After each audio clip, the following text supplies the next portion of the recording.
अस्सलाम वालेकुम स्टूडेंट्स।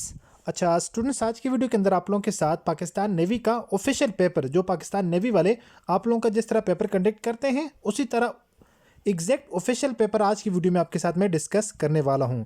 इसमें आप लोगों के 40 एमसीक्यूज हैं, जनरल नॉलेज के भी हैं, इसमें आप लोगों की केमिस्ट्री के भी हैं, बेसिक IQ मैथमेटिक्स के भी हैं, फिजिक्स के भी हैं, यानी सारे के सारे सब्जेक्ट जिस तरह आप लोगों का 18 मिनटों के अंदर टेस्ट कंडक्ट करते हैं उसी तरह मुकम्मल टेस्ट आज की वीडियो में मैं आप लोगों के साथ शेयर करने वाला हूं। तो स्टार्ट करते हैं अपनी आज की वीडियो को। स्टूडेंट, सबसे पहले तो मैं आप लोगों को ये बता दूंगी कि ये पाकिस्तान नेवी की वेबसाइट है। यहाँ पर आप लोग ऊपर देख सकते हैं पाकिस्तान नेवी की वेबसाइट के ऊपर, ठीक है। सबसे पहले मैं आप लोगों के साथ ये सारे के सारे जो क्वेश्चन है ये डिस्कस करता हूँ। क्वेश्चन 40 क्वेश्चन आप लोगों के एकेडमिक के अंदर होंगे। उसके लिए टोटल जो टाइम है वो आप लोगों का 18 मिनट है। 1 मिनट यहाँ पर हमारा गुजर चुका है। सबसे पहले आप लोगों ने इस वीडियो को लाइक कर देना है। चैनल पर अगर न्यू आए हैं तो प्लीज़ चैनल को सब्सक्राइब कर दें, साथ बेल आइकन के बटन को नोटिफिकेशन ऑल कर दें ताकि आने वाली नेक्स्ट वीडियो की अपडेट सबसे पहले आप लोगों तक पहुंची रहे, ठीक है। क्वेश्चन नंबर 1 है हमारा, the unit of force is. Force की यूनिट क्या है? तो फोर्स की ऐसा यूनिट है जो सिस्टम इंटरनेशनल के अंदर वो है Newton. Option number A, Newton is the correct answer. इतना हमने करने के बाद आप लोगों ने क्लिक करना है नेक्स्ट के ऊपर। आपका क्वेश्चन नेक्स्ट सेकंड पेज के ऊपर चलकर आ जाएगा। ओके, यहाँ पर हमारा टाइम साथ साथ जो गुजर रहा है, अब क्योंकि हमारे पास टाइम रह गए हैं 16 मिनट और 21 सेकंड, 20 सेकंड, 19 सेकंड, एक सेकंड कम होता जा रहा है। ये आप लोगों का क्योंकि पाकिस्तान नेवी का ओरिजिनल पेपर है, सेम तरतीब के साथ होता है, ठीक है। What is the speed of light in vacuum? Vacuum के अंदर स्पीड ऑफ लाइट क्या है? 3 × 10⁻⁸, ठीक है, मीटर पर सेकंड। तो ये इसका करेक्ट आंसर है। Option number A is the correct answer, ठीक है। असल में अगर यहाँ पर कंफर्म करके देखें ना, 3 × 10⁸ मीटर पर सेकंड, ये इसका आंसर है, लेकिन ये डिटेल के अंदर लिखा हुआ है। ऑप्शन नंबर ए यहाँ पर क्या है? Clear and confirm correct answer है। नेक्स्ट क्वेश्चन की जानिब जाते हैं। अच्छा स्टूडेंट, अगर आप लोगों में से कोई स्टूडेंट हमसे टेस्ट की तैयारी करना चाहे विद गारंटीड, अगर चाहता हो कि उसका टेस्ट क्लियर हो, इस बात की हमारी श्योरिटी है। इंशाल्लाह जो वर्क मटेरियल आपको प्रोवाइड करेंगे, आपका पेपर 100% इंशाल्लाह उसी में से बनकर आएगा। आपका टेस्ट क्लियर भी होगा, आपका नाम मेरिट के अंदर भी आसानी के साथ आ जाएगा। बहुत सारे स्टूडेंट हैं हमारे जिनका टेस्ट तो क्लियर होता है लेकिन उनका नाम मेरिट के अंदर नहीं आता। उसकी रीज़न ये होती है कि आप लोग क्वेश्चन इतने ठीक करते हैं, बड़ी मुश्किल से आपका टेस्ट पास हो जाता है लेकिन आपका नाम मेरिट में नहीं आता। ओके, अगर आप हमसे टेस्ट की तैयारी करना चाहें तो हमारे दिए गए नंबर पर व्हाट्सएप पर आप हमसे रब्ता कर सकते हैं। अकॉर्डिंग टू पैटर्न तैयारी करवाएंगे। इंतहाई मुनासिब फ़ी है, जस्ट 1 टाइम फ़ी के अंदर कंप्लीट टेस्ट की प्लस इंटरव्यू की भी तैयारी करवाएंगे आपको। इंशाल्लाह आपकी जॉब कंफर्म है, nothing is impossible. Next question है हमारे पास, an object moving in a circle at constant speed is said to be. एक हमारे पास ऑब्जेक्ट जो है वो कांस्टेंट स्पीड के साथ यहाँ पर जो है वो ट्रेवल करे, उसको हम कहते हैं इन यूनिफॉर्म मोशन, ठीक है। वो क्या है? वो अपने प्रॉपर इन यूनिफॉर्म मोशन के अंदर है। Option number A is the correct answer. Next question के ऊपर जाते हैं। नेक्स्ट हमारे पास क्वेश्चन है, the rate of change of momentum is equal to. The rate of change of momentum, तो इसको हम क्या कहेंगे? जो रेट ऑफ जो है इस, ये असल में डेफिनेशन है ना। आपको डिस्प्लेसमेंट की डेफिनेशन आनी चाहिए, आपको एक्सेलरेशन की, आपको फोर्स की, आपको वेलोसिटी की। अगर आपको डेफिनेशन आती है तो आप कंफर्म कर देंगे इसको क्या कहते हैं? फोर्स कहा जाता है। Rate of change of momentum is equal to force. Option number B is the correct answer. Next question के ऊपर करेंगे। नेक्स्ट आ जाएगा हमारे पास, which of the following is a scalar quantity, ठीक है। अब इनमें से जो है वो कौन सी स्केलर क्वांटिटी है? अब हमारे पास ऑप्शन कितने हैं? 4 है। वेलोसिटी है, फोर्स है, एक्सेलरेशन है, टेम्परेचर। तो हमें पता है स्केलर क्वांटिटी हमारे पास क्या है? यहाँ पर टेम्परेचर है। Option number D is the correct answer. अच्छा मैं आपको यहाँ पर बता दूँ ना, सबसे पहले अगर हम यहाँ पर बात करें वेलोसिटी की, वेलोसिटी हमारे पास क्या है? देखिए आपको सारी चीज़ों का पता होना चाहिए ना। थोड़ी सी डिटेल डिस्कस करते हैं। अगर मैं इसको सॉल्व करना चाहूँ इंशाल्लाह से जो है वो 2 से 3 मिनट हमारे लगेंगे, लेकिन साथ डिस्कस करते हैं, थोड़ा टाइम हमारा ज़्यादा भले लगे, मकसद आपको समझाना है। वेलोसिटी हमारे पास वेक्टर है। वेलोसिटी क्या है? ये हमारे पास स्केलर नहीं बल्कि वेक्टर क्वांटिटी है। हिज मैग्नीट्यूड एंड डायरेक्शन, इसकी जो इसके प्रॉपर एक मैग्नीट्यूड भी है, डायरेक्शन भी है। एक्सेलरेशन की बात करें यहाँ पर, एक्सेलरेशन की भी हमारे पास प्रॉपर ये वेक्टर है क्योंकि इसका मैग्नीट्यूड भी है और इसकी डायरेक्शन भी है। बात करें फोर्स की तो फोर्स का भी मैग्नीट्यूड भी है, डायरेक्शन भी है। सो ये इसलिए ये क्या है? वेक्टर क्वांटिटी है, ठीक है। अगर बात करें हम टेम्परेचर की, टेम्परेचर का जो है वो कोई इसका मैग्नीट्यूड नहीं है और ना इसकी डायरेक्शन है, ठीक है। सॉरी, इसके मैग्नीट्यूड है सिर्फ, डायरेक्शन इसकी नहीं है। No direction only magnitude. So इस वजह से इसको हम क्या कहेंगे? स्केलर क्वांटिटी कहेंगे। Option number D is the correct answer. Next हमारे पास जो क्वेश्चन है, which of these wave can travel through a vacuum. इनमें से जो कौन सी जो वेव्स हैं वो वैक्यूम के थ्रू जो है ट्रेवल कर सकती हैं? क्या साउंड वेव हैं, रेडियो वेव हैं, वाटर वेव हैं, शॉक वेव हैं। इनमें से कौन सा करेक्ट आंसर है? तो इसमें हमारे पास जो करेक्ट आंसर आ जाएगा वो हो जाएगा radio wave. Option number C is the correct answer. अगर साउंड वेव की बात करें, नो नीड ए मीडियम। जो साउंड वेव है, साउंड वेव के लिए हमें जो है वो एक मीडियम की नीड होती है। जबकि वाटर वेव की अगर बात करें तो वाटर वेव में हमारे पास ट्रेवल थ्रू वाटर, तो इसके इनके लिए जो है वो मीडियम वाटर की रिक्वायरमेंट्स होती है। और जो रेडियो वेव है, रेडियो वेव के लिए हमें इलेक्ट्रोमैग्नेटिक वेव, ठीक है, कैन ट्रेवल थ्रू वैक्यूम। ये जो है वैक्यूम के थ्रू इलेक्ट्रोमैग्नेटिक वेव जो है वे ये ट्रेवल कर सकती हैं, जो कि हमारे पास रेडियो वेव है। ठीक है, उसके बाद हमारे पास नेक्स्ट जो है क्वेश्चंस, उसके बाद नेक्स्ट जो हमारे पास क्वेश्चन है, ऐसे unit of power is. Power की ऐसा यूनिट क्या है? पावर की ऐसा यूनिट हमारे पास वाट है। ठीक है, वाट। अगर हम बात करें जौल की, तो जौल क्या हमारे पास किस चीज़ के ऐसे यूनिट है? तो ये एनर्जी की हमारे पास जो यूनिट ऑफ एनर्जी इस जौल होता है। उसके अलावा एम्पेयर, एम्पेयर हमारे पास किस चीज़ का जो है वो इलेक्ट्रिक करंट का वो है, ऐसे यूनिट है। ओम की अगर बात करें, इलेक्ट्रिक रेजिस्टेंट की जो है वो क्या है? ओम है। किस चीज़ की? इलेक्ट्रिक रेजिस्टेंस की। करेक्ट आंसर हमारे पास वाट है। वाट को लगाकर हम यहाँ से कर देते हैं नेक्स्ट। ओके, नेक्स्ट हमारे पास क्वेश्चन आ जाता है, a device use to measure electric current. एक ऐसी डिवाइस जिसको हम किस पर्पज़ के लिए यूज़ करते हैं?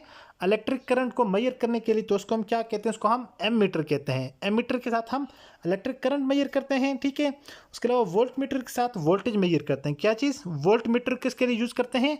वोल्टेज मेजर करने के लिए। उसके अलावा थर्मोमीटर, अच्छा थर्मोमीटर हम अगर बात करें तो हम इसको टेम्परेचर मेजर करने के लिए यूज़ करते हैं। ठीक है, टेम्परेचर मेजर करने के लिए। नेक्स्ट बात करें बैरोमीटर, तो बैरोमीटर को हम एटमॉस्फेरिक जो प्रेशर है, एटमॉस्फेरिक प्रेशर को मेजर करने के लिए हम यूज़ करते हैं। करेक्ट आंसर हमारे पास हो जाएगा ammeter. Option number B को लगाकर हम यहाँ से कर देंगे नेक्स्ट।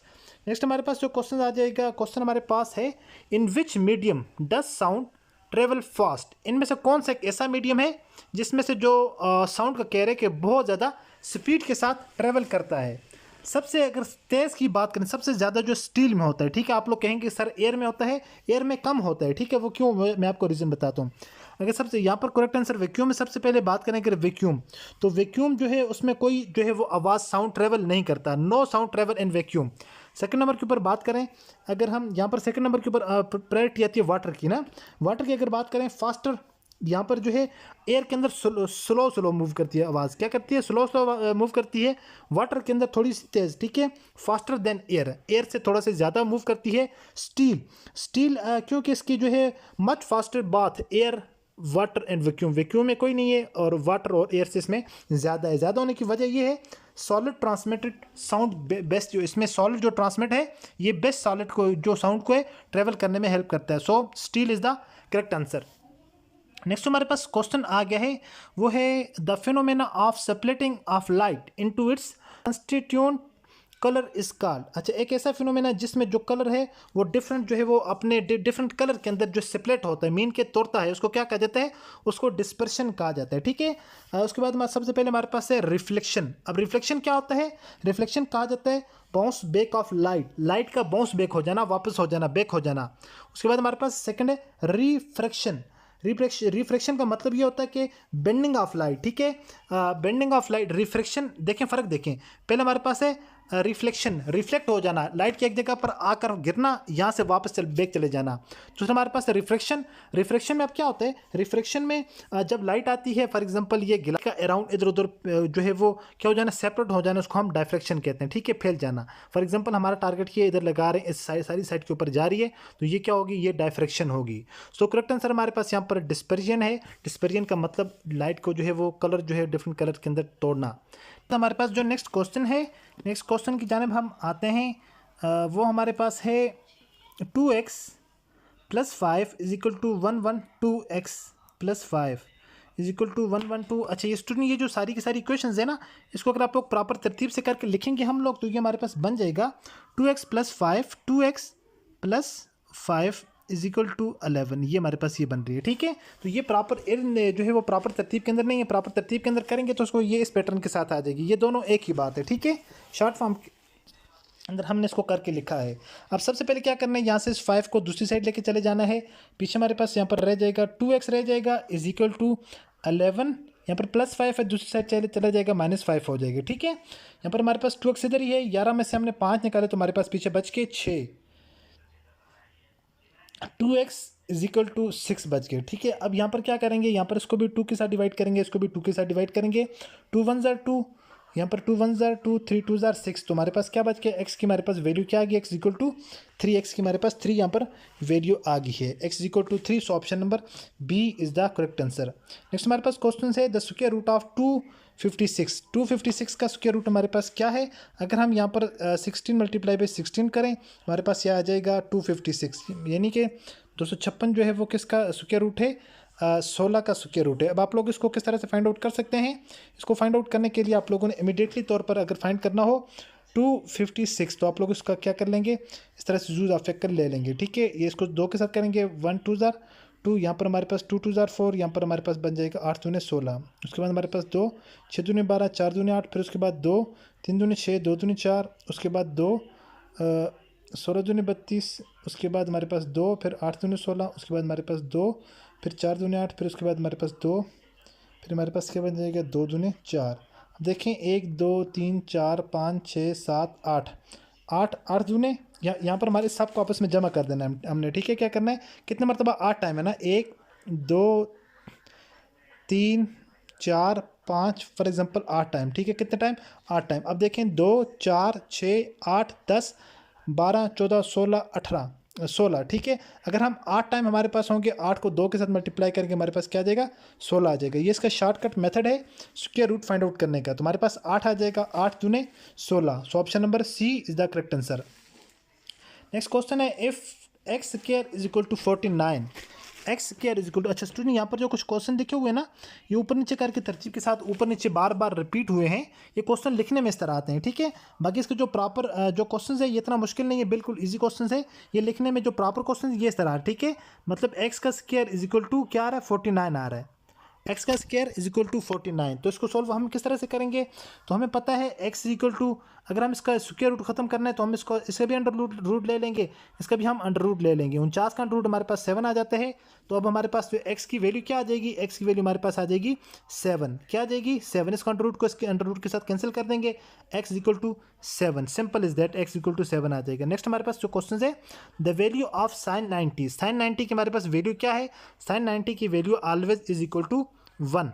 सो ऑप्शन नंबर हमारे पास जो है वो कौन सा, B is the correct answer हो जाएगा। उसके बाद नेक्स्ट हमारे पास क्वेश्चन है the area of circle with radius r r are.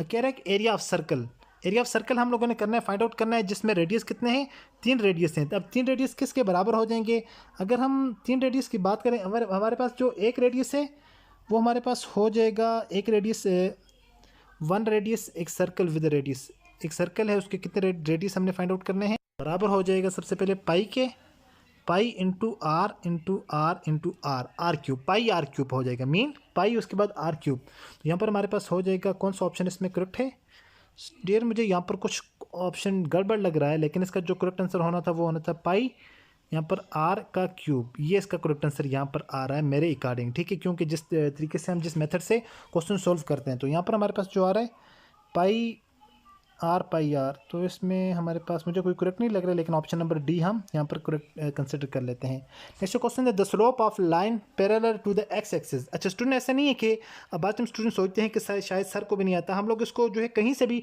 Search करके मैं आप लोगों के साथ डिस्कस कर सकता हूँ, लेकिन बात यह है जो प्रॉपर इसका जो पैटर्न होता है ना, कहीं पर भी हम किसी क्वेश्चन को सॉल्व करते हैं वो प्रॉपर एक पैटर्न को फॉलो करता है। ठीक है, इसका जो प्रॉपर पैटर्न है यहाँ पर फॉलो नहीं हो रहा है, इस वजह से मैंने आपको कहा है ये क्वेश्चन ठीक नहीं है। आप लोगों के कंसेप्ट के साथ खराब करने हमारा मकसद नहीं होता। ठीक है, यहाँ पर जो slope of parallel x axis का जो स्लोप है वो हमारे पास क्या होता है, 0 होता है। ठीक है, क्योंकि 0 divided by any number is always 0, 0 divided by any number के साथ डिवाइड करेंगे तो हमारे पास क्या हो जाएगा, 0 ही रहेगा। सो हमारे पास जो स्लोप है वो इज इक्वल टू 0। नेक्स्ट हमारे पास जो क्वेश्चन आए हैं स्टूडेंट्स वो है x + 3 is equal to 7x है। अच्छा, ये क्वेश्चन सिर्फ इतने तक हैं। ठीक है, x + 3 is equal to 7, x + 3, ये जो क्वेश्चन ये बार बार रिपीटिंग सीरीज है ना, ये लिखने में या इस तरह के जिस वक्त कंप्यूटर में फार्मूले के ऊपर मारते हैं ना, ये क्वेश्चन इस मरतबा से इस वजह से बहुत ज़्यादा ये बार बार रिपीट होता है। ठीक है, सिंगल क्वेश्चन को सोल्व करेंगे आप लोगों के पास एक x का भी वही आंसर है, दूसरे x का भी, तीसरे x का भी वही आंसर है। ठीक है, सो हमारे पास क्या है क्वेश्चन इस तरह से x + 3 is equal to 7 is equal to 7। अब करना क्या है, इस 3 को हम इस साइड लेके चले जाएंगे। यहाँ पर हमारे पास रह जाएगा x is equal to 7 minus 3 is equal to x is equal to क्या आ जाएगा, 7 में से 3 निकालेंगे तो हमारे पास आ जाएगा 4। x की वैल्यू हमारे पास क्या आ जाएगी 4, इस x की वैल्यू भी 4, इस x की वैल्यू भी 4, इस x की भी वैल्यू 4 हमारे पास आ जाएगी। सो option number C 4 is the correct answer. Next question की जाने जाते हैं, विच of the following is A prime number. अब इनमें से प्राइम नंबर कौन सा है। अच्छा, प्राइम नंबर अब एक ऐसा नंबर होता है जो अपने आप के ऊपर जा रहा हो, इसके अलावा जो है वो जो एक के साथ जो है वो मल्टीप्लाई हो, और इसके अलावा डिवाइड हो, सॉरी, और इसके अलावा जो खुद डिजिट है उसके साथ मल्टीप्लाई हो। फॉर एग्जांपल यहाँ पर 15 देखें, क्या 15 प्राइम नंबर है? नहीं है। क्यों? A1 मल्टीप्लाई बाई 15, एक 15 हो जाता है। फिर उसके बाद 3 मल्टीप्लाई बाई 5 करेंगे, फिर भी 15 होता है। 5 मल्टीप्लाई बाई 3 करेंगे, फिर भी 15 को एक साथ मल्टीप्लाई करेंगे तो हमारे पास कितना आ रहा है? 15 आ रहा है। देखें 1 2 3 4 टाइम डिवाइड हो रहा है, ठीक है। सो इसका मतलब ये प्राइम नंबर नहीं है। प्राइम नंबर ओनली एक प्राइम नंबर 2 टाइम डिवाइड होगा, ठीक है। एक वो एक के साथ डिवाइड होगा, एक वो एक के साथ, और दूसरा वो जो खुद वैल्यू है उस वैल्यू के साथ डिवाइड होगा, ठीक है। वो आगे जाकर डिस्कस करते हैं। क्या 21 है? 21 देखें, 7 मल्टीप्लाई बाई 3 फिर भी हो रहा है, 3 मल्टीप्लाई बाई 7 फिर भी हो रहा है, 21 फिर भी हो रहा है, तो इसके भी 4 बन रहे हैं। ये भी प्राइम नंबर नहीं है। अगर हम यहाँ पर बात करें 23 की, तो 23 हमारे पास क्या है? प्राइम नंबर है। क्यों? 1 multiply by 23 is equal to 23। अब कोई ऐसा जो है वो टेबल या पहाड़ा जिसको कहते हैं वो नहीं है जिसको आप लोग मल्टीप्लाई करें तो आपके पास 23 आए। सो इसका मतलब ये है कि ये दूसरा हमारे पास होगा 23 हो गया, 23 मल्टीप्लाई बाई 1। सो इसका मतलब ये है कि ये हमारे पास क्या है? प्राइम नंबर है। जो एक तो एक के ऊपर डिवाइड हो, दूसरा वो जो डिजिट है खुद उसके ऊपर डिवाइड हो, तो दूसरा डिजिट कौन सा है? 23 है। सो हमारे पास ये हो जाएगा 23। Option number C is the correct answer. Next हमारे पास क्वेश्चन है, the volume of A cube with side length S हमारे पास जो है वो एक क्यूब है, उसका जो वॉल्यूम है वो 3S। अब 3S का मतलब ये है S plus S plus S, तो यहाँ पर हमारे पास हो जाएगा 3S, ठीक है। 3 टाइम मीन के इन तीनों को अगर जमा करेंगे तो हमारे पास 3 टाइम इसका रिस्पॉन्स आ जाएगा। सो हमारे पास यहाँ पर करेक्ट जो आंसर है वो हमारे पास ऑप्शन नंबर D हो जाएगा। 3S 1 टाइम आना था लेकिन इन लोगों ने 3 टाइम लगाए हुए, option number D is the correct answer हो जाएगा। ओके, नेक्स्ट हमारे पास क्वेश्चन आ चुका है लॉग वाला, ठीक है। अब लॉग वाले क्वेश्चन को हम किस तरह से सॉल्व करेंगे? लॉग 10100 लॉग, उसके बाद इन लोगों ने माइनस किए हुए, तो यहाँ पर हम इसको देखेंगे तो ये तो बिल्कुल सिंपल है। इस सिंपल से क्वेश्चन को हमने सॉल्व इस तरीके से करना है कि इसमें हमने वैल्यू बतानी है। लंबी चौड़ी डिटेल को छोड़ते हैं, सिंगल और शॉर्ट सी बात करते हैं आप लोगों के साथ। मतलब ये हो कि जो 10 है, 10 की जो वैल्यू है हमारे पास क्या है? 10 की वैल्यू 3 इज इक्वल टू किसके बराबर होती है? मतलब ये हुआ 10 को 3 मरतबा, 10 मल्टीप्लाई बाई 10 मल्टीप्लाई बाई 10 या 10, ठीक है। 10 को 10 के साथ मल्टीप्लाई करेंगे 100 को 10 के साथ मल्टीप्लाई किया हमारे पास आ जाएगा 1000, ठीक है। ये किसके बराबर है? 1000 के बराबर हो जाएगा। सबसे पहला स्टेप हमारे पास ये हुआ। अब हमारे पास जो यहाँ पर क्या होगा, अब जिस वक्त हम लोग इसका लाग लेंगे तो लाग में क्या होगा? ये 10 नीचे आ जाएगा। क्या होगा? 10 नीचे आ जाएगा, और जो हमारे पास ये वाली वैल्यू है, अब हम लेंगे लाग। अब लाग लिया तो इसके जो बेस में क्या आ जाएगा? 10 इधर आ जाएगा, 3 इसके आगे चला जाएगा। सो हमारे पास जो लाग है, लाग की वैल्यू कितनी आ जाएगी? 3 हमारे पास लाग की वैल्यू आ जाएगी। सो इसमें जो करेक्ट आंसर है option number B 3 is the correct answer. Next question है, चूज द करेक्ट सिनोनिम्स। आप लोगों ने चूज करना है फॉर बेनीवोलेंट। बेनीवोलेंट्स के लिए जो है वो सिनोनिम्स मीन के सेम मीनिंग वाला वर्ड हमारे पास हो जाएगा kind. Option number A is the correct answer. Next हमारे पास क्वेश्चन है, select the correct synonyms for obvious. Obvious के लिए करेक्ट सिनोनिम्स हमारे पास कौन सा है? तो ऑब्वियस के लिए हमारे पास है हिडन, ठीक है। Hidden, option number B is the correct answer. Next हमारे पास है the idioms break the ice mean. ये जो हमारे पास इडियम्स मुहावरा है ब्रेक द आइस, अब इसका मतलब क्या है? इसका मतलब है to start a conversation mean के बातचीत का जो है वो आगाज़ हो जाना, बातचीत करना। अच्छा, इसके 2-3 मीनिंग है, लेकिन यहाँ पर इसका जो है करेक्ट आंसर ये वाला हो जाएगा, to start a conversation between socials media और social platform. Option number B हमारे पास क्या है? करेक्ट आंसर हो जाएगा। नेक्स्ट हमारे पास क्वेश्चन नंबर 24 है, which word correctly completed the sentence she goes to school daily. She क्या लग जाएगा? She goes to school daily लग जाएगा, ठीक है। गोज टू, अब यहाँ पर गोज हम क्यों यूज़ करेंगे? अगर हम बात करें सब्जेक्ट की, तो यहाँ पर हमारे पास सब्जेक्ट क्या है? शी है, मीन के 3rd पर्सन हमारे पास सब्जेक्ट है। जब भी हम ही शी इट यूज़ करेंगे तो उसके साथ हम ऑलवेज क्या यूज़ करते हैं? एस या ई एस का इजाफा करते हैं, ठीक है। क्या करते हैं, एस या ई एस का इजाफा करते हैं। सो यहाँ पर हमारे पास हमने जब भी हम वर्ब की बेस वर्ब यूज़ करेंगे तो बेस वर्ब के साथ गो के साथ हम ई एस का इजाफा करते हैं। सो हमने यहाँ पर ई एस यूज़ करेंगे, ठीक है। Goes, she goes to school daily. So option number हमारे पास C is the correct answer हो जाएगा। ओके, नेक्स्ट के ऊपर क्लिक करेंगे। नेक्स्ट हमारे पास आ जाता है accommodate. Choose the correct spelling accommodate. अच्छा, एकोमोडेट की जो करेक्ट स्पेलिंग हो जाएगी वो ये होती है ना, ए, यहाँ पर हम इसको लिख लेते हैं ना, ए डबल सी हो जाएगा, ठीक है, ए डबल सी ओ, उसके बाद हमारे पास हो जाएगा double M, A double C O double M O D A T I S. Accommodates, accommodates का मतलब होता है रिहाइश, रिहायशी सहूलत, ठीक है, रहन सहन की जगह, रिहाइश। यहाँ पर हमारे पास I think accommodate, A double C O double M O D A T, accommodate. Option number C is the correct answer. Next हमारे पास है select the correct form of the verb. Verb की करेक्ट फॉर्म आप लोगों ने यहाँ पर select करनी है। ही लगेगा, उसके बाद ही के बाद हम ऑलवेज क्या यूज़ करते हैं, did his home work yesterday. तो हमारे पास ऑप्शन लगे, option number A is the correct answer है। इसको हम इसलिए यस्टरडे से लगाया क्योंकि ये क्या कर रहा है, पास्ट को इंडिकेट कर रहा है। किसके बारे में बता रहा है, पास्ट के बारे में हमें बता रहा है। इसके अलावा हमारे पास ये, क्योंकि पास्ट टेंस कौन सा है, पास्ट टेंस हमारे पास डिड है, ठीक है, डू डिड, सेकंड फॉर्म हमारे पास लग जाएगी, डिड हमारे पास करेक्ट आंसर हो जाएगा।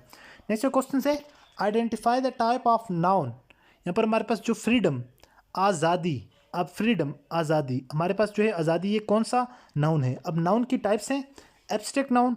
एब्स्ट्रैक्ट नाउन हमारे पास वो नाउन होता है जो जैसा कि हमारे ख्यालात हैं, हमारे इमोशंस हैं, हमारी फीलिंग्स है, जो चीज़ हमें नज़र नहीं आती लेकिन हकीकत के अंदर होती है, आज़ादी। अब आज़ादी जो है वो हमें नज़र तो नहीं आती लेकिन असल में होती है, तो ये क्या है, एब्स्ट्रैक्ट नाउन है। कंक्रीट नाउन हमारे पास वो है, मटेरियल होता है, ठीक है, कंक्रीट नाउन, फॉर एग्जांपल पंखा है, दीवार है, ये कंक्रीट नाउन है। कॉमन नाउन, आम किसी भी शख्स, जगह, चीज़ का नाम, फॉर एग्जांपल अली, मोहसिन, कुछ भी नाम हो सकता है। यहाँ पर कलेक्टिव नाउन, बहुत सारी चीज़ों को मिलाकर आपस में अगर जो किसी चीज़ का नाम बनाए जिसको हम कलेक्टिव नाउन कहते हैं।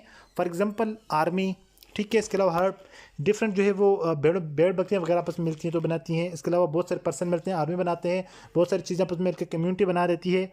सो यहाँ पर हमारे पास करेक्ट आंसर हो जाएगा abstract noun. Option number A is correct answer.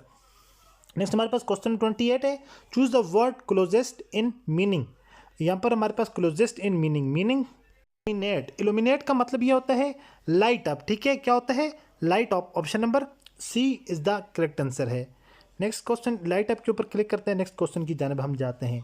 Choose the word that best complete the sentence, the cat set on the table. ये तो बिल्कुल इजी है, ये क्या कर रहे हैं, ऑन हम लगाएंगे, क्यों, हमारे पास एक प्रॉपर जो है वो डायरेक्शन हमें इंडिकेट कर रहे, ऑन लग जाएगा। ऑन को क्लिक करते हैं, नेक्स्ट के ऊपर करते हैं क्लिक। नेक्स्ट क्वेश्चन है which word is synonyms for authentic. Authentic के लिए कौन सा जो वर्ड है, मतलब वो ठीक है, क्या ये बात अथेंटिक है, हम आपसे कहते हैं क्या ये बात अथेंटिक है। अथेंटिक का मतलब होता है रियल है।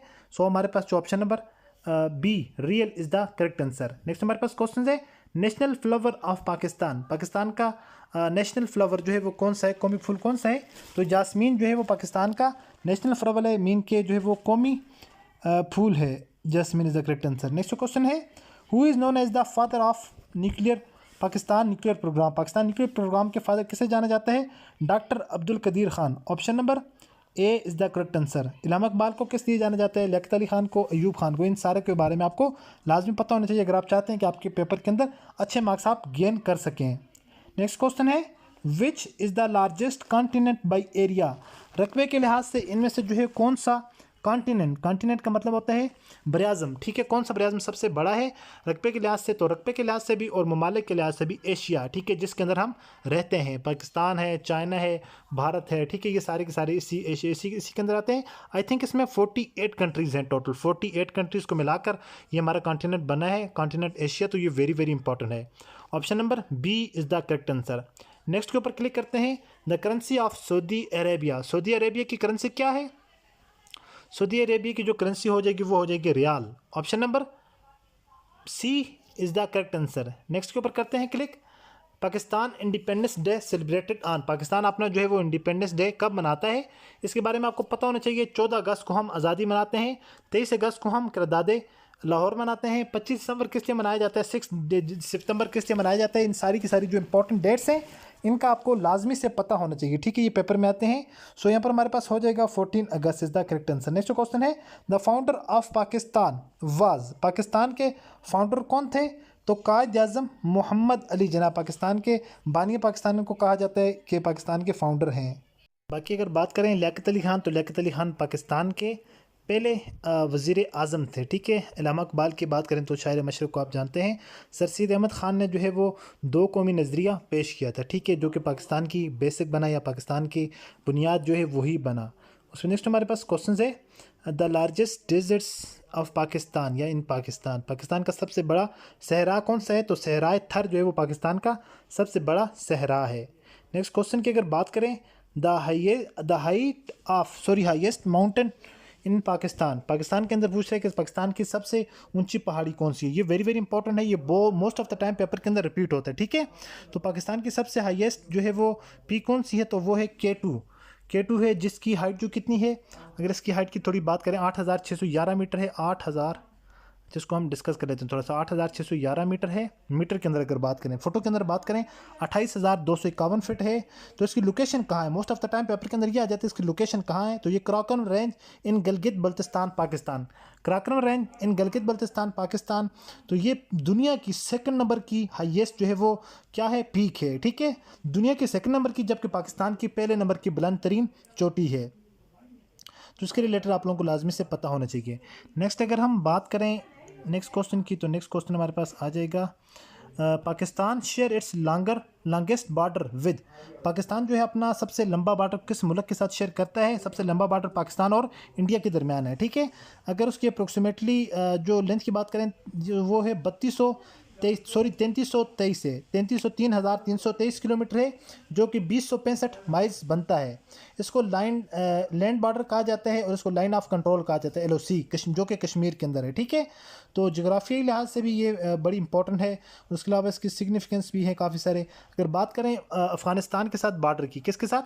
अफ़गानिस्तान के साथ अगर पाकिस्तान के बॉर्डर की बात करें तो उसकी लेंथ तकरीबन 2670, डिफरेंट जगह पर डिफरेंट लिखी हुई है, लेकिन ऑलमोस्ट इसकी यही बताई जाती है 2670 किलोमीटर है। जबकि अगर उसके बाद रहेगी इराक के साथ 909 किलोमीटर की है। बाकी रहेगी चाइना के साथ 605 किलोमीटर की पाकिस्तान की उनके साथ क्या है? बाउंड्री है, ठीक है। उसके बाद नेक्स्ट अगर बात करें the capital of Balochistan provinces, Balochistan province का कैपिटल कौन सा है? बलोचिस्तान प्रोविंस का अगर कैपिटल की बात करें तो यहाँ पर हमारे पास हो जाएगा कोयटा क्या है? बलोचिस्तान का कैपिटल है कोयटा। अगर हम बात करें यहीं पर कराची जो है वो किसका जो है वो कैपिटल है? कराची किसका है? सिंध का है, सिंध का कैपिटल कराची है। जबकि बात करें पेशावर खैबर पख्तूनख्वा मीन के KPK का जो कैपिटल है वो पेशावर है। लाहौर जो है वो पंजाब का कैपिटल है। बाकी अगर पाकिस्तान के कैपिटल की बात करें तो पाकिस्तान का ओवरऑल कैपिटल इस्लामाबाद के अंदर है, पाकिस्तान का कैपिटल। और इसके अलावा आज़ाद जम्मू एंड कश्मीर के कैपिटल की अगर बात करें तो वो क्या है? मुजफ्फराबाद, उनका मेन मरकज़ मुजफ्फराबाद ही होगा, ठीक है, मुजफ्फराबाद ही है कन्फर्म। गिलगित बल्तिस्तान की बात करें तो गिलगित एडमिनिस्ट्रेटिव सेंटर है। तो ये सारे के सारे उनके क्या हैं? प्रोविंस के कैपिटल हैं। तो ये वेरी वेरी इंपॉर्टेंट था जो मैंने आप लोगों के साथ डिस्कस किए हैं। आई होपफुल कि सारी की सारी चीज़ें आपको समझ आ चुकी होंगी। अब हम अपना जो रिज़ल्ट सबमिट करते हैं, देखते हैं कि हमारा जो है वो टेस्ट हमारा यहाँ पर देख हैं आप लोग, टेस्ट क्या हो चुका है? पास हो चुका है, टेस्ट पास। यहाँ पर लिखा हो कंग्रेचुलेशन टेस्ट पास। ये रेंडमली मैंने आपके साथ डिस्कस किया है, ठीक है। अब आप लोगों के साथ डिस्कस करता हूँ आप लोग इसको किस तरह से आप लोगों ने लॉग इन करना है या आप लोग ये टेस्ट किस तरह से दे सकते हैं। सबसे पहले आप लोगों ने आना है पाकिस्तान नेवी की वेबसाइट के ऊपर। स्टूडेंट आप लोग जैसे पाकिस्तान नेवी की वेबसाइट को ओपन करेंगे, ओपन करने के बाद सबसे पहले आपको ये दिखेगा, इसको आप लोगों ने करना है क्रॉस करने के बाद यहाँ पर आप लोगों को ऊपर टॉप के अंदर ये जो कॉर्नर है इसमें आप लोगों को ये कुछ लाइंस नज़र आएंगी, ठीक है, ये वाली आपको लाइंस नज़र आएंगी, 3 डॉटेड के ऊपर आप लोगों ने करना है क्लिक करने के बाद आप लोगों को यहाँ पर एक ऑप्शन मिल जाएगा प्रैक्टिस टेस्ट, ठीक है। तो ये प्रैक्टिस जो टेस्ट के इसके ऊपर आप लोगों ने करना है, प्रैक्टिस टेस्ट के ऊपर आप लोगों ने करना है क्लिक करने के बाद ये आप लोगों को एक न्यू वेबसाइट के ऊपर ले आएगा। तो यहाँ पर आप लोगों ने क्या करना है? सबसे पहले आप लोगों ने कोई भी एक रैंडम रोल नंबर लिखना है, अपना नेम लिखना है, CNIC लिखना है, उसके बाद रजिस्टर्ड के ऊपर करना है क्लिक। तो आप लोगों के सामने टेस्ट ओपन होकर आ जाएगा। रोल नंबर में कोई भी रैंडम लिख लेता हूँ 2 3 1, नेम में लिख लेता हूँ वसीम लिख लेता हूँ, ठीक है। उसके अलावा वसीम लिख लेता हूँ, CNIC आप लोग अपना लिखें, वो मस्ट है, ठीक है। यहाँ पर मैंने स्टूडेंट का CNIC में यहाँ पर लिखने की कोशिश करता हूँ, CNIC भी लिख दिया है। उसके बाद मैं करता हूँ रजिस्टर के ऊपर करता हूँ क्लिक। जैसे मैं यहाँ पर रजिस्टर के ऊपर क्लिक करता हूँ तो यहाँ पर मेरे पास जो है वो लिखा हुआ सारे का सारा आ जाएगा। सबसे पहले नेम लिखा हुआ आ जाएगा, फिर रोल नंबर जो लिखा था, फिर जो ID कार्ड लिखा था वो लिखा हुआ आ जाएगा। Read instruction carefully before attempting test, ये जो आप लोगों का टेस्ट है आप लोग इसके ऊपर आ जाएंगे। सबसे पहले आपके सामने आ जाएगा इंटेलिजेंस टेस्ट। जैसे आप लोग यहाँ पर क्लिक करेंगे इंटेलिजेंस टेस्ट, तो ये आप लोगों के सामने इंटेलिजेंस टेस्ट ओपन होकर आ जाएगा। ठीक है, ये वाला टेस्ट आप लोगों ने सारे के सारे स्टूडेंट पहले ये वाला टेस्ट, जो स्टूडेंट ये वाला टेस्ट क्लियर करेंगे उसके बाद उनके सामने इंटेलिजेंस टेस्ट के बाद एकेडमिक टेस्ट आएगा, वो क्लियर करेंगे। उसके बाद आप लोगों के सामने पर्सनैलिटी टेस्ट भी शो होगा 3 अटेम्प्टेशन के बाद। होपफुली इसमें सारी की सारी चीज़ें आपको समझ आ चुकी होंगी। मिलते हैं नेक्स्ट वीडियो में इसी तरह एक और इन्फॉर्मेटिव और इम्पॉर्टेंट वीडियो के साथ। अपनी दुआ में याद रखिएगा और देखते रहिएगा चैनल वे ऑफ लर्निंग। अल्लाह हाफिज़।